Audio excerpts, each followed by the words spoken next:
mudukundire tubaramutse kandi tubahe n'ikaze mu kiganiro cacu c'uyu munsi. Ku munsi w'ejo hari ku munsi wa gatanu igenekerezo rya 14 ukwezi kwa kabiri umwaka wa 2025 mwarumvise yuko ingabo z'umuhari M23 zashoboye kwigarurira ikibuga c'indege c'Ikavumu ndetse zikaba zashoboye no kwinjira mu gisagara ca Bukavu. Haravuzwe yuko n'ingabo z'u Burundi zoba zaratemaguje zirata urugamba ziriruka.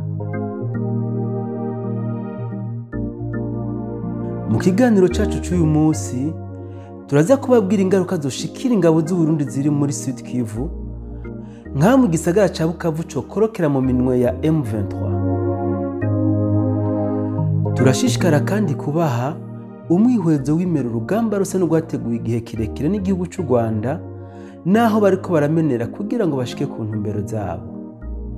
Tubamenyeshe kandi ko Akamo TV tutabashikiriza amakuru y'intambara gusa, turabashikiriza amakuru y'imyidagaduro, inkino, imibano, ubutunzi, intahe, eka n'ibindi bitandukanye. Dushobora kandi kubafasha kumenyekanisha ibidandazwa byanyu canke tukabahuza n'abaguzi.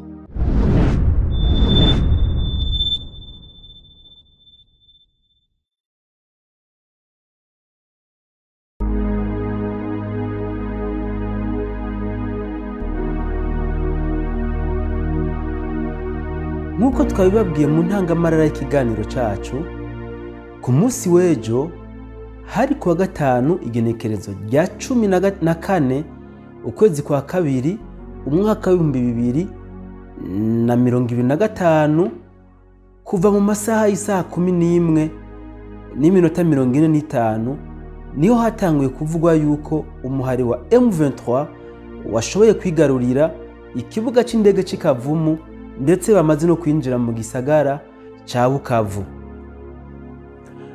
Ibinyamakuru byinshi byo mu gihugu c'u Rwanda byaratangaje yuko ingabo z'u Burundi zataye ziromoka kubera urugamba rwari rushushe, aho ndetse bavuga ko M23 yashoboye kubarasa birakomera, hakaba hapfuye n'ingabo zitari nkeya zo mu gihugu c'u Burundi.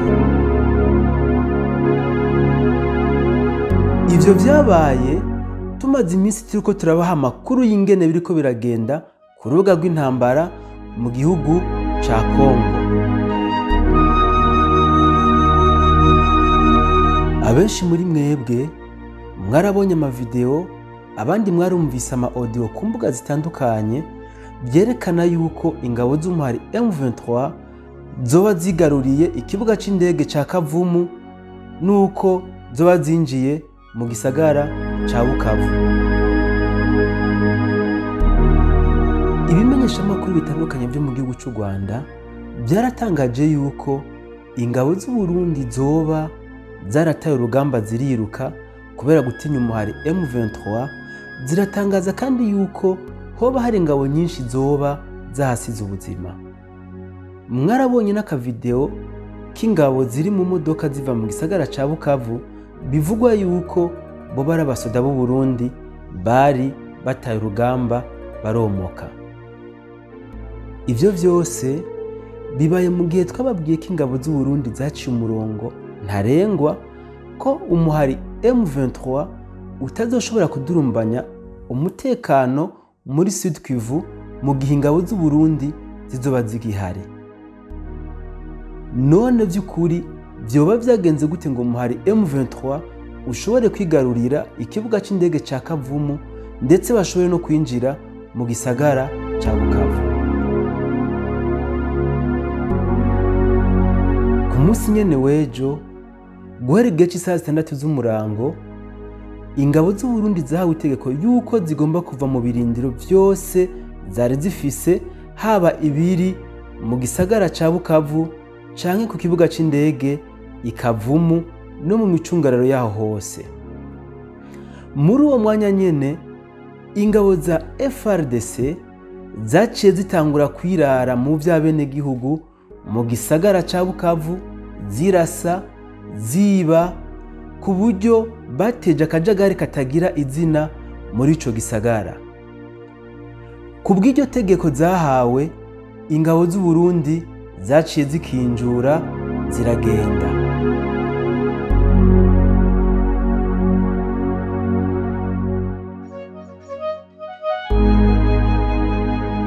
Nk'uko twabibabwiye mu ntangamarara, ingabo za M23 zaciye zitangura kubonekana mu kibuga c'indege c'i Kavumu guhera igihe cy'isaha 11:45 z'umuhingamo.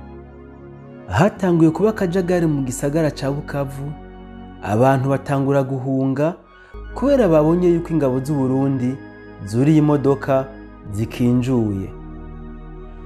Ibinyamakuru byinshi byo mu Rwanda byaratangaje yuko ingabo z'u Burundi zasize ubuzima ku bwinshi ku kibuga c'indege c'i Kavumu. Ariko twagomba tubamenyeshe yuko ingabo za M23 zashitse ku kibuga c'indege c'i Kavumu atari urusasu na rumwe ruhabaye. Ingabo z'u Burundi ntizigeze zihunga kuko nta mirwano namba yigeze iba ku munsi w'ejo. Kubona ingabo z'u Burundi zarakinjiye ku bw'itegeko ntibivuze ko zateye urugamba zikomoka, kuko ntizigeze zihangana namba n'umuhari M23. Ingabo z'uwo muhari zashitse ku kibuga c'indege ingabo z'u Burundi zamaze kuhava. Mu makuru yacu twari tumaze imisi tubahereza, twabereka neza ingene biriko biragenda ku rubuga rw'intambara aho mu gihugu kibanyi ca Kongo. Twarababwiye ingene umuhari M23 wari umaze imisi uriko uraburira ingabo ku rubuga rw'intambara mu bitero bwawo wari kuragaba ku birindiro by'ingabo z'u Burundi n'iza FARDC mu karere ka Karehe ndetse no ku kibuga c'indege c'i Kavumu. Muri ico gihe ibitero by'indege zo mu bwoko bwa Sukhoi 25 byagabwe ku ngabo za M23, gutyo bituma uwo muharuta n'ibirindiro bari wafashe aha twovuga nka Karehe na Husi n'ibindi bitandukanye. Kubona rero mu masaha atarenga 6 hatangajwe yuko umuhari M23 washoboye kwigarurira ikibuga c'indege c'i Kavumu ndetse ukaba wamaze no kwinjira mu gisagara ca Bukavu, biboneke neza yuko hari ikintu cabaye kandi kirengeye urugamba rw'amasasu. Twarababwiye ko intambara ikirabera mu gihugu ca Kongo itakiriye amasasu gusa, ubu ni ya diplomasi, geopolitique, communication hamwe n'ubutasi. Biravugwa ko leta ya Kagame yoba yarasutse amafaranga menshi muri iyi ntambara, aho indongozi zo ku rwego rwo hejuru mu gisirikare ca FARDC zoba zaraguzwe kugira ngo zitere urujijo ku bari ku rugamba. Ico nico coba catumye ingabo z'u Burundi zikinjira mu birindiro zarimwo, gutyo umuhari M23 ubona kubyinjiramwo. Nizihe ngaruka zoba nkamwe ingabo z'u Burundi ziba zakinjiye mu gisagara ca Bukavu?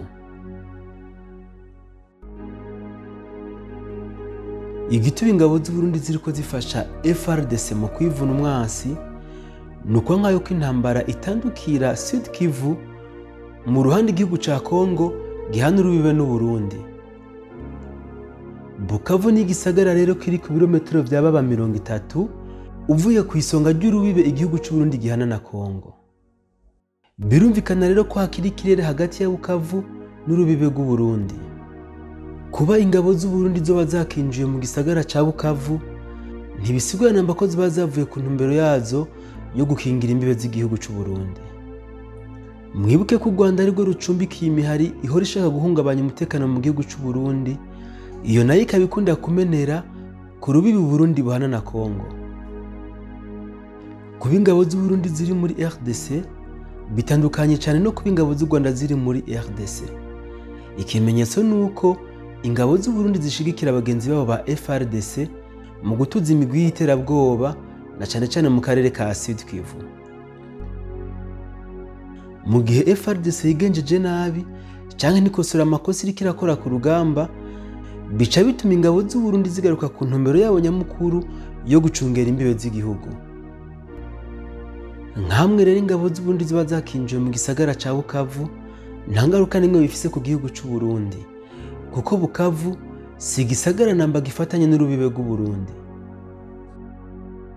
Umuhari M23 urazi neza ubutware bw'ingabo z'Uburundi baramaze gutsindwa kenshi ku muheto.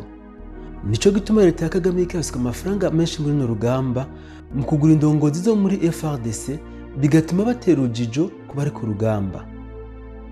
Ibi bituma umuhari M23 aho uri kurigarura hose atantambara zishemeye cyane ziba zahabaye kuko bahashika ingabo za FARDC zamaze gukinjura.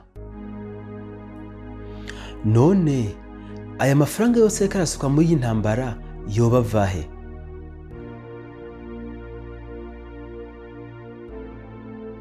Twarababwiye ko leta ya Kagame hari amasezerano yagiranye n'ibihugu by'abazungu kugira ngo ashobore kubagurisha ko amabuye y'igiciro. Ayo mabuye nawe tukaba tuzi ko acukurwa mu gihugu kibanyi ca Kongo. Hari n'imfashanyo y'amamiliyoni y'amaeuro yatanzwe n'ibihugu bya Buraya ahawe leta ya Kagame kugira ngo ifashe kurwanya iterabwoba ku isi. Ayo niyo yariko arasuka muri izi ntambara ziri mu gihugu ca Kongo kugira ngo afashe Kagame gushika ku ndoto ziwe, ari nayo yariko aratuma izi ntsinzi ya M23 ikiraronka. Turizeye ko mwashoboye gutahura aho intsinzi ya M23 iriko irava ko atari ku butware bwabo ahubwo ari ku ruyere bariko barakoresha kubwo amafaranga y'abazungu bariko bararonka. Reka tubashimire mwebwe mwabaye natwe muri kino kiganiro cacu, ukaba utaragira sabone tukwibutse ko kandi ariko kanya ucukanda no kugakengeri kugira ngo uzokomeze kwironkera amakuru yacu umwanya ku mwanya tuyabashikirije.